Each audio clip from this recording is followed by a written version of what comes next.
बिल्कुल, और हमारे बीच मौजूद हैं आजाद समाज पार्टी कांशीराम के लोकसभा सांसद चंद्रशेखर आजाद जी। मैं रिक्वेस्ट करूंगी आप मंच पर आए और इस सेशन को आगे बढ़ाते हैं। जोरदार तालियों से चंद्रशेखर आजाद का स्वागत किया जाए। बहुत बहुत शुक्रिया, आज हमारे इंडिया न्यूज मंच में आज आप आए और खुशबू मिश्रा को हम मंच हवाले करते हैं। Over to you Khushboo. Thank you so much. कैसे हैं चंद्रशेखर जी आप? अच्छा। मैंने कहीं पढ़ा आपके बारे में कि आपने लॉ भी कर रखा है, अब राजनीति में भी आए हैं, और इससे पहले जो है दलित भी आप हैं और वो राजनीति में आप उनकी आवाज भी बनकर सामने आए हैं। मतलब मेरा पहला सवाल ये है कि आपके लिए सबसे मुश्किल जो है वो कौन सा किरदार था जो आपने निभाया है, और सबसे मुश्किल क्या था? सबसे मुश्किल है हार मान जाना। किसी ने कहा है कि हारता वो नहीं जो गिर जाता है, हारता वो है जो गिर के उठता नहीं। तो अगर आप में हिम्मत है तो लड़िए। ये देश कहां था और कितने साल गुलाम रहा मुगलों का, अंग्रेजों का, आर्यंस का, और आज हम लोग आजाद देश में हैं। अगर हमारे देश के लोग हिम्मत नहीं जुटाते, क्रांतिकारी संघर्ष नहीं करते, बलिदान नहीं देते, तो देश आजाद थोड़ा ही होता। ठीक है। तो मैं मानता हूं, मैं तो एक नौजवान हूं और नौजवान होने के नाते मेरे अंदर लड़ने की क्षमता बहुत है। और मैं किसान परिवार से आता हूं, ग्रामीण अंचल से। भारत गांव में बसता है और गांव के लोग प्रेम भी बहुत करते हैं, सम्मान भी बहुत देते हैं और अपने हकों के लिए लड़ते बहुत हैं। ठीक है। क्योंकि वो सबसे पहले जब खेती करते तो मिट्टी से लड़ते हैं, जिसको माँ कहते हैं। तो उनका लड़ने का स्वभाव प्रेम का होता है, झगड़े का नहीं होता। उसी मिट्टी से उसको पूजते भी है और उसी से खेती भी करते हैं, अपना घर परिवार भी चलाते हैं और देश का पेट भी पालते हैं। ठीक है। मायावती का फोन आया आपके पास? उठाया फोन उन्होंने आपका? नहीं, वो बड़ी हैं और नाराज हैं आपसे? मैं आपकी तरह उनको मायावती नहीं कहता। मायावती जी। हाँ, ठीक है, ओके। नहीं, तो अब मैंने फोन नहीं उठाया आपका उन्होंने? नहीं, अब मैं उनको फोन नहीं करता हूँ। अब मैं अपने राजनीतिक दल आजाद समाज पार्टी कांशीराम के प्रति ज्यादा काम करता हूँ। आपको लगता है कि अगर वो आप मतलब उनके साथ आ जाते तो कुछ बेहतर राजनीति उत्तर प्रदेश में हो सकती थी? नहीं, और अच्छी करेंगे, आप चिंता मत करो। अभी तो जुमे 4 दिन हुए हैं हमें। हम लोकसभा का चुनाव लड़े हैं 2 सीटों पे, एक पे हारे, एक पे तीसरे नंबर पे रहे। अब इस बार 27 में जाएंगे। 27 के बाद आपका मंच होगा इंडिया न्यूज का, आप अपनी बात, सवाल पूछेगा, मैं जवाब दूंगा। आजाद समाज पार्टी बड़ी पार्टी होगी उत्तर प्रदेश की, आप देख लीजिएगा। ठीक है। आप नगीना से सांसद हैं। आपको लगता है कि उत्तर प्रदेश की राजनीति अब 2 ध्रुवों में बढ़ चुकी है, सपा और बीजेपी, या फिर तीसरे विकल्प की जमीन बनती हुई आपको नजर आ रही है, मायावती या फिर कांग्रेस? कौन? नहीं, ये सवाल स्पष्ट है। जिस पार्टियों की बात आप कर रहे हैं उनका तो एक अलायंस है वहां, और अगर उन्हीं के भरोसे लोग होते तो चंद्रशेखर कैसे जीत जाता? लोकतंत्र में जनता वोट करती है और जनता अपने मुद्दों पे वोट करती है। लंबे समय से हिंदू, मुसलमान और तमाम तरह की राजनीति देश में चल रही है। उससे बाहर निकल के सब लोगों को मिलकर काम करना पड़ेगा, तभी शायद। मैं एक उदाहरण आपको बताता हूं। राम प्रसाद बिस्मिल जी ने, मैंने ये बात पार्लियामेंट में भी कोट की थी, संगठन बनाया था हिंदुस्तान रिपब्लिकन एसोसिएशन। उसके जरिए वो आजादी की लड़ाई लड़ रहे थे, सफल नहीं हो पाए। फिर उन्होंने, शहीद आजम सरदार भगत सिंह ने उसमें सोशल वर्ड एक्ट जोड़ा, हिंदुस्तान सोशल रिपब्लिकन एसोसिएशन बनाया, और फिर वो लड़े। और वो एक ऐसी ऐतिहासिक लड़ाई थी जिसने अंग्रेजों के पैर उखाड़ दिए। तो मैं मानता हूं कि उत्तर प्रदेश में अभी देश के अंदर 65 लाख स्कूल बंद हुए, मंत्री जी ने बताया था। 65 लाख स्कूल नहीं बंद हुए, 65 लाख बच्चों ने पढ़ाई छोड़ी। पहले नंबर पे देश को विकास का रास्ता दिखाने वाला गुजरात है और दूसरे नंबर पे उत्तर प्रदेश है। और हम बाबा साहब अम्बेडकर को मानने वाले लोग हैं, तो उन्होंने कहा शिक्षा शेरनी का दूध है। तो आप समझो, जहां 65 लाख बच्चे स्कूल छोड़ रहे हो, तो नोटिस करके देखिए कि उत्तर प्रदेश का क्या हाल है। आज बेरोजगार इलाहाबाद के बच्चे प्रोटेस्ट कर रहे थे, किस तरह से पुलिस ने बाल पकड़ पकड़ के ठूसे हैं गाड़ियों में। बेटी, आप 69 शिक्षक भर्ती के बच्चे घोटाले पे आंदोलन करते रहे। वहां के होमगार्ड हो, वहां के आंगनबाड़ी बहने हो, आशा बहने हो, ग्राम पंचायत सहायक हो, रोजगार सेवक सब लोग परेशान है। नौजवान का तो इतना बुरा हाल है, मैं समझता हूँ कहीं भी नहीं होगा। किसान भी सुसाइड कर रहा है। ठीक है। दो सवाल है अब मेरे। एक तो ये कि जिनकी राजनीति आप करते हैं, मतलब कहते हैं कि आप दलितों की आवाज हैं, आप कहीं ना कहीं सेलेक्टिव हैं? आप जबरदस्ती करके मुझे दलितों की आवाज बनाना चाहती, मैं आपका नहीं है आप धन्यवाद आवाज? करता। आप आवाज नहीं है? नहीं, आप कह रही है ना। नहीं, मैं नहीं कह रही, ये जो आप मैं तो लोग सभी की मानते आवाज हैं, उठाता हूं। जो आपके फॉलोअर्स हैं। अच्छा, आप मेरे फॉलोअर्स को देखा कीजिए, मगर मैं आपको फिर कह रहा हूँ, मैं किसानों के लिए भी लड़ता हूँ, मैं कमजोर वर्गों में दलित, जैन, सिख, बौद्ध, ईसाई सबके लिए लड़ता हूँ, और जहां जहां मेरी जरूरत होती है खिलाड़ियों के लिए, सबके लिए लड़ता हूँ। मतलब कोशिश करता हूँ हाँ। कि भाई आप लोग अपने मंच पे बिठा के मुझे जबरदस्ती मेरे माथे पे आइडेंटिटी ना थोपे दलित समाज की, कि मैं दलित समाज की आवाज हूँ, क्योंकि इस देश में जाति है। हर उसकी आवाज है, हर उस व्यक्ति की आवाज है जिसको जरूरत है। अपनी बात कंप्लीट अच्छा, कर लूं मैं। ठीक है, ठीक है। देखिए, बात ऐसी है, हाँ। इस देश में जाति है और वो कभी नहीं जाती। हाँ, बिल्कुल, जाति है कि जाति नहीं। आदमी सब कुछ बदल सकता है, लेकिन अपनी जाति नहीं बदल सकता। भारत की व्यवस्था में ऐसा है नहीं। तो मैं चाहे डॉक्टर बन जाऊं, इंजीनियर बन जाऊं, वकील बन जाऊं, सांसद बन जाऊं, विधायक बन जाऊं, मंत्री बन जाऊं, आगे और भी किसी बड़ी पोस्ट पे चला जाऊं, लेकिन मैं रहूंगा उस जाति का जिस जाति में जन्मा हूं। ये इस देश की व्यवस्था बनाने वालों ने हमें दिया है, जिन्होंने कहा है कि जाति सत्य, और हम जाति के सत्य को नहीं मानते। मुझे फर्क नहीं पड़ता कि आप किस जाति की, किस धर्म की। अगर आपको मेरी जरूरत है और आप मुझे याद करेंगी तो मैं आपको खड़ा मिलूंगा, ये मेरा काम है। और लोकतंत्र में हम लोग जिम्मेदारी पे हैं। जनता ने हमें वोट दिए। मेरे क्षेत्र में जाके आप नगीना पूछना तो आपको पता लगेगा मुझे सभी जाति के लोगों ने वोट दिए। क्यों दिए है इसके बारे में ज्यादा अच्छा वही जानते हैं, क्योंकि वोट मैं समझता हूँ करोड़ों रुपए से कीमती है। आदमी किसी को खाना दे देगा, पैसे दे देगा, लेकिन वोट देने से पहले 1000 बार सोचेगा। तो उन्होंने मुझे वोट दिए तो सोच समझ के दी होगी। मुझे सब जाति ने वोट दिए। ठीक है, आपने वोट की ही बात की है। मेरा अगला सवाल वोट को लेकर ही है। राहुल गांधी अब पिछले कई समय मतलब मुझे लगता है जब से लोकसभा चुनाव हुए हैं उससे पहले से वोट चोरी उनके लिए सबसे बड़ा मुद्दा रहा है। आप मानते हैं ऐसा कि वोट चोरी हो रही है और उसके लिए SIR जरूरी है? देखिए, पहली बात यह है जी, आपने तो कांग्रेस पार्टी एक नेता का नाम लिया, मगर मैं आपको उत्तर प्रदेश के बीजेपी के एक बड़े नेता का नाम बताता हूँ, जिनका नाम है योगी आदित्यनाथ। वो अभी वर्तमान में मुख्यमंत्री। अभी उन्होंने भाषण देते हुए 2 दिन पहले कहा कि 4 करोड़ वोट कट रहे हैं। 4 करोड़ वोट कर रहे हैं, और ये कटने वाले वोट 85 से 90% बीजेपी का वोटर है। ये SIR पे सबसे बड़ा सवाल उन्होंने खड़ा किया। तो मैं आपसे पूछना चाहता हूं, बीजेपी के मुख्यमंत्री इस बात को कह रहे हैं, तो आप कांग्रेस के लोगों से काहे को सवाल कर रहे हो? आप पूछो ना मुख्यमंत्री क्यों कह रहे हैं। उनके पास कहां से आई रिपोर्ट कि 4 करोड़ वोट? आज हमने, आज हमारे मंच पर आए थे। दीदी, इलेक्शन कमीशन किसको रिपोर्ट करेगा? मुख्यमंत्री को। मुख्यमंत्री उनका बोल सकते, फिर इंडिपेंडेंट एजेंसी कैसे हुई? इलेक्शन कमीशन करेगा यहाँ सेंट्रल इलेक्शन कमिश्नर को।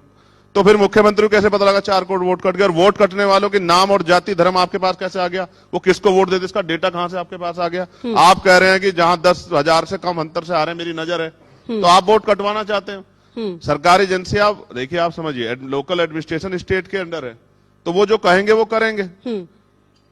अब वो कह रहे हैं कि 20 वोट काट दो बूथ पे, तो वो काट देंगे। तो अगर ऐसा था तो लोकसभा चुनाव में उत्तर प्रदेश में बीजेपी की यह स्थिति क्यों थी? जनता ने दी, मैंने थोड़ा ही की। आप तो ऐसा आप मेरी जेब में क्या वोट? सर, अभी थोड़ी देर पहले जो बात आप कह रहे थे, मैं उसी बात पे कह रही हूँ। मैं अगर इतना पावरफुल है सब, इतना कुछ मतलब अगर कंट्रोल कर सकती है बीजेपी मुख्यमंत्री, और जो बात आप कह रहे हैं, तो लोकसभा चुनाव में फिर इतने ही सीटों पर क्यों सिमट गई कि सरकार बनाने के लिए लोकसभा चुनाव में के बाद जरूरत पड़ गई 2 अन्य पार्टियों की, बीजेपी को? आप ये बात समझो। हाँ, सवाल क्यों नहीं खड़े होंगे जब इलेक्शन डिक्लेयर हो गया है, आचार संहिता लागू होगी है, फिर 10-10 हजार रुपए आप दे रहे हो बिहार में, सवाल क्यों नहीं खड़ा? वो कह रहे थे कि योजना के अंदर ही है। कैसे सवाल नहीं खड़ा होगा? जो योजना चल कोई भी योजना होता है, आप समझो ना, जो योजना वोट को खरीदने के लिए, पहले आप समझिए, चुनाव जो हमने भी बचपन यहीं गुजारा इसी भारत में। आप हम पे नहीं कह सकते, जैसे आप दूसरे नेताओं कहते हैं कि ये तो बाहर के, इनको समझ नहीं, हमें तो सब समझ है। हम जाति व्यवस्था को हम समझते हैं, और हम किसान परिवार से तो ग्रामीण अंचल को भी समझते हैं, और हम शहरी क्षेत्रों को भी समझते हैं, हम सीवर को भी समझते हैं, और हम कमिश्नर ऑफिस को भी समझते हैं। ठीक है। तो आप ये महसूस करके देखिए कि पहले रात के अंधेरे में ग्रामीण क्षेत्रों में चुनाव होते थे, तो चुनाव से 2 या 3 दिन पहले वोट खरीदारी होती थी, ठेकेदार ढूंढ के कि भाई जो वोट बिकता हमें बता दो।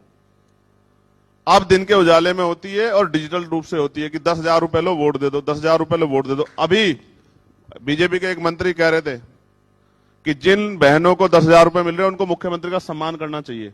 अगर वो सम्मान नहीं करे तो 10,000 रुपए क्यों ले रही है? किसका पैसा? जनता का ही तो पैसा है। आप इनको ये भी तो बता दो, आप इनको ये तो बता दो, ये पैसा जो 10,000 दे रहे हैं, 20,000 दे रहे हैं, किसका पैसा है? तो ये तो जनता ये पैसा किसका है? जनता का पैसा है, हमारे कहाँ टैक्स से आया? हमारा पैसा है, जो जनता हम के देते टैक्स से हैं। आया ना। बिल्कुल, मैंने जनता का पैसा लिया टैक्स के रूप में, मैं सरकार हूं और मैंने जनता को लौटा दिया, तो कोई एहसान थोड़ा है? बिल्कुल एहसान नहीं किया मांग रहे है। हैं? बिल्कुल ठीक है। अच्छा, जनता का पैसा है। आपको लगता है कि आजकल ये हर पार्टी के लिए सबसे कंफर्ट जोन हो गया है?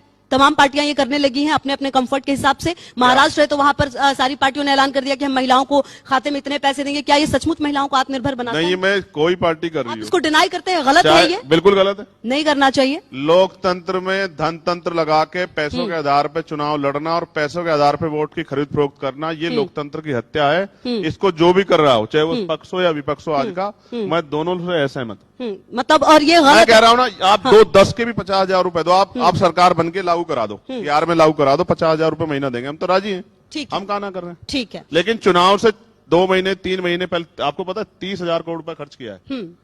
700 रुपए 300 रुपए वाली पेंशन 1100 रुपए कर दी, 10-10 हजार रुपए दिए, और भी जो कर सकता था वो किए। तो मैं आप समझा कहाँ इलेक्शन कमीशन? 1100 करोड़ रुपए प्रचार में खर्च हो रहे, कहाँ इलेक्शन कमीशन? दिखता नहीं, आंखें नहीं उस पे। तो सवाल तो खड़े होंगे ही। मतलब, लेकिन सवाल तो ये भी हो जाता है कि इलेक्शन कमीशन पर सवाल सिर्फ अपने अपने कंफर्ट के हिसाब से तमाम पार्टियां उठाती हैं, दिक्कत तभी भी हो जाती नहीं, है। हमने सुझाव भी दिए हैं, हमने सुझाव भी दिए हैं। हम इलेक्शन कमीशन दफ्तर जाते हैं, वहां कोई ढूंढा नहीं मिलता है। वो कहते हैं एप्लीकेशन कराओ, हम जवाब दे देंगे। अगर इमरजेंसी हो किसके पास जाएं? सरकारी संस्था है ना, जनता के तो अंडर में है ना, जनता के हित में है ना, तनख्वाह जनता के पैसे से मिलती है, तो ठीक है। जनता के लिए अवेलेबल रहना पड़ेगा ना। ठीक है। संसद का शीतकालीन सत्र चल रहा है। मुझे याद है कि मानसून सत्र पूरा हंगामे की भेंट चढ़ गया। 2 दिन सिर्फ शायद ऑपरेशन सिंदूर पर चर्चा हुई, अभी वापस वही हो रहा है। क्या जो लोग हैं उनके पैसे जाते हैं, करोड़ों करोड़ों रुपए संसद सत्र पे खर्च होते हैं, ये तमाम सांसदों की जिम्मेदारी नहीं है कि संसद चलने दे, वहां पर बहस हो अच्छे से तमाम बिल पर? दीदी चल रहा है संसद में, हंगामा हो रहा है सर, हंगामा होता है संसद इसीलिए हंगामा ही हो रहा है। आप सांसद हो? सर, हम न्यूज देखते हैं, हम न्यूज कार्यवाही जब ठप तो होती है तो हम मैं बताते सिटिंग हैं। मेंबर बैठा हूं आपके सामने, मैं हाउस से आया हूं, मुझे जाके आप बोलना ये कह रहे है। हैं सर कि संसद चल रहा है। आप अपने साथ कलीग से पूछ लो, मैं हाउस छोड़ के आया हूं, हाउस चल रहा है, और अभी जाके मुझे हाउस में बोलना है। कैसी बात करनी है? मैं ये अब कह आप रही हूं। सुनिए, सरकार तानाशाही करेगी तो विरोध होगा, ये लोकतांत्रिक अधिकार है, ठीक है। संवैधानिक है, इसको कैसे रोक दो? ठीक है, तो मतलब अच्छा, ये पहली बार हो रहा है? लेकिन अगर इस सरकार तरीके पिछले से सत्र में पूरा का पूरा सत्र हंगामे की भेंट मैं तो सर पूछ रही हूँ कि ये गलत है या सही है? जवाब हाँ। दूं? अगर यही जो चर्चा 2 दिन अब कराई है, यही चर्चा पिछले सत्र में कराते तो हंगामे की भेंट कहाँ चढ़ता? हम ये जानते हैं, सत्ता और विपक्ष के लोग अपने यहाँ कंफर्ट से बात कर लेते हैं, कभी ये नहीं चलाना चाहते, कभी ये ना चलाना चाहते। नुकसान एट द लास्ट जनता का होता है। हाँ, और उस सत्र में भी जब ये भेंट चढ़ रहा था, तब भी हम कह रहे थे कि सत्र तो चलने दो, लेकिन हम ये भी जानते हैं सत्र चलाना सरकार का काम है। ठीक है। सरकार चाहेगी तो सत्र चलेगा, कितना हंगामा कर लो आप, चाहे जो बिल पास हो कराने होते हैं सरकार को, तो सरकार करा ही लेती, कितना भी हंगामा कर लो, चाहे आप सर पे उठा लो संसद को। ठीक है सर, अब क्योंकि ये सेशन जो है वो खत्म ही होने वाला है, मेरे कुछ जल्दी जल्दी मैं सवाल पूछूंगी, उसके थोड़े जवाब आप जल्दी जल्दी दीजिएगा मुझे। मैं पहले एक शब्द- मिनट, मैं जब आपके यहाँ आया था ना, एक बहस चल रही थी आपके यहाँ, अच्छे सज्जन है, अपनी बात रखनी चाहिए, तो वो कह रहे थे कि जो वंदे मातरम नहीं कहेगा, हाँ। तो आपको पता है वंदे मातरम आरएसएस के लोग नहीं कहे बहुत लंबे समय तक। उनसे आप कोई अच्छा आदमी बैठे तो पूछे भी, लंबे समय तक उन्होंने स्वीकार ही नहीं किया वंदे मातरम को। वो तो कहते हैं कि उन्होंने- तिरंगे को स्वीकार नहीं किया। मैं कोई ऑफिशियल कह रहा हूं, मैं कोई हवा में नहीं कह रहा हूं, मैं तो पढ़ा लिखा वकील हूं ना। इस बात पे पार्लियामेंट में डिबेट हुई कि भाई आपने क्यों नहीं स्वीकारा, आपके कौन से अधिवेशन में बोला गया? मैं तो कांग्रेस का वैचारिक रूप से बहुत समर्थक नहीं हूं, मेरी पार्टी अलग है, लेकिन जिन अधिवेशनों में होता था वो शुरुआत कांग्रेस से हुई थी। उन्होंने, मैं कांग्रेस का कोई समर्थक नहीं हूं, लेकिन मैं आपको बता रहा हूं, अब तो मुंह पे सामने बैठ के झूठ बोलते हैं, और मीडिया की मजबूरी है कि झूठ के खिलाफ नहीं, मैंने कुछ कर भी नहीं उसके पाते। बाद उनसे पूछा भी बताओ कि- फिर आप बताओ, तिरंगा क्यों नहीं लगने दिया उन्होंने अपने उस पर? नहीं, उस बात का आज जब बताओ, हमारे तिरंगा का सम्मान हमारे होना पास चाहिए आज जब आरएसएस के आए थे वो, तो हमारे साथ राकेश जी थे और उन्होंने इस पर पूरी लंबी चौड़ी बात की थी। पूरा आधे घंटे का सेशन हुआ था, उसमें वो कई सवाल थे जो आप पूछ रहे हैं, उन्होंने वो पूरे सवाल किया और उसके इस जवाब देश दिए। में बाबा साहब की शव यात्रा निकाली गई, उन्हीं बाबा साहब के सम्मान में आज बीजेपी सबसे ज्यादा नतमस्तक होती है। क्योंकि सबसे ज्यादा अपमान किसने किया है बाबा साहब का? मैं कांग्रेस फिर ने, कह रहा बीजेपी ने? हूं, जिन्होंने शव यात्रा निकाली, कांग्रेस का, मैं कांग्रेस का ठेकेदार हूं, कांग्रेस के लोग कोई कम है क्या? उन्होंने बहुत पाप कर रखे हैं। जो जितने पाप करेगा भुगतने पड़ेंगे। आप भुगत रही समझो ना, है मैं अभी। तो उनको भी कहता हूं कि जो आपने किया इलेक्शन कमिश्नर के साथ, सुप्रीम कोर्ट के साथ, वो सब अब बीजेपी आपसे सीख के कर रही, तो काहे को रो रहे हो? जो आपने सिखाया वही कर रहे हैं। ग्लोबलाइजेशन कौन लाया, प्राइवेटाइजेशन कौन लाया, सब आप ही तो लाए हो ना। मैं आपको फिर कह रहा हूं, देखिए लोकतंत्र में वोट है। मैं आपको वो कह रहा हूं, दीदी मेरी बात सुनो, इन गरीबों पे वोट ना होती ना तो इनके मोहल्लों में नहीं जाता कोई बड़े कुर्ते वाला, बड़ी गाड़ी वाला। और इनके यहाँ आज भी सड़कें नहीं है, हम तो वहीं रहते हैं, हम जानते हैं। ठीक है। दिल्ली में नहीं रहता देश गांव में रहता है। और उन गांव में आज भी सड़कें नहीं है, किसानों के हाल खराब हैं। और उन बस्तियों में गाड़ी तब जाती है जब चुनाव आता है, तो चुनाव आजादी के बाद के अगले चुनाव में जाती है। तो सर आप ये मानते हैं कि आजादी के इतने सालों के बाद भी जो लोग हैं उनके पास सिर्फ सबसे बड़ी ताकत उनका वोट है? हाँ, वोट है, ठीक है सर, उनका वोट है। और ये वोटिंग राइट जब तक है, SIR करा लो या कुछ, मैं आपके माध्यम से कह रहा हूँ सरकार को, जी कितने ही तंत्र लगा लो, बाबा साहब अम्बेडकर के 4-4 बच्चों को कुर्बानी से मिला वोट है ये। 3% लोग वोट करते थे। मैं 1 मिनट ले लूं आपकी? बिल्कुल सर, ले लो भाई। अरे सर बिल्कुल बिल्कुल आप ले लीजिए। 3% लोग वोट करते थे 1919 तक। फिर चेम्सफोर्ड सुधार समिति बनी, मॉन्टेगन चेम्सफोर्ड। फिर उसके बाद ये हुआ तय, देश को जानना चाहिए कि देश में जो नए वो आए कि भाई वो टैक्स पेयर्स हों, उनके पास जमीन हो, उनके पास खेती हो, उनके पास व्यापार हो, वो पढ़े लिखे हों। जब ये संशोधन हुआ, सुधार हुआ, तो 80 लाख वोटर बने। और 80 लाख वोटर महिलाएं नहीं थी, सारे पुरुष थे। और पुरुष भी स्वर्ण जाति के, और वो भी संपन्न, गरीब स्वर्ण भी नहीं था। कोई महिला थी किसी जाति धर्म की, कोई पुरुष नहीं था, वो भी संपन्न स्वर्ण जाति के लोग वोटर थे। बाबा साहब अम्बेडकर ने बहिष्कार हितकारिणी महासभा से मेमोरेंडम दिया, साइमन कमीशन को रिपोर्ट किया, गोलमेज कॉन्फ्रेंस में अपनी बात रखी, तब जाके इस देश के आखिरी व्यक्ति को वोट का अधिकार मिला। ये डॉक्टर बाबा साहब अम्बेडकर की देन है जो वोट है, बिल्कुल, जिसकी वजह से आज चुनाव और सब चीजें हो रही हैं। ये वोट जब तक रहेगा तब तक गरीबों की इज्जत रहेगी। और इस वोट के आधार पर आजाद समाज पार्टी को हम लोग ताकत बना के, जब 2027 का चुनाव बीत जाएगा, इसी मंच के माध्यम से बताएंगे कि जनता जिसके साथ खड़ी होती है वही तो सर 2027 के लिए तैयारी चल रही है पूरी? दीदी पूरी तैयारी है। सारी सीटों पे उम्मीदवार उतारेंगे आप? ये डिपेंड करेगा, कुछ फैसले समय के साथ होते हैं, लेकिन तैयारी 403 पे। तैयारी 403 सारे सीटों पर है। ठीक है sir, thank you so much, thank you so much sir, बहुत बहुत शुक्रिया। और देखिए कहीं ना कहीं कई सारे ऐसे सवाल होते हैं जिनके जवाब देने से पहले thank you so much sir, thank you. तस्वीर, इस लम्हा को हम तस्वीर में कैद करना चाहते हैं। बहुत बहुत शुक्रिया, आज आपने समय निकाल के इंडिया न्यूज मंच की शोभा बढ़ाई, बहुत बहुत शुक्रिया। चंद्रशेखर आजाद जी, लोकसभा सांसद, आजाद समाज पार्टी के, अपने बेबाक अंदाज के लिए जाने जाते हैं और तमाम इन्होंने विषय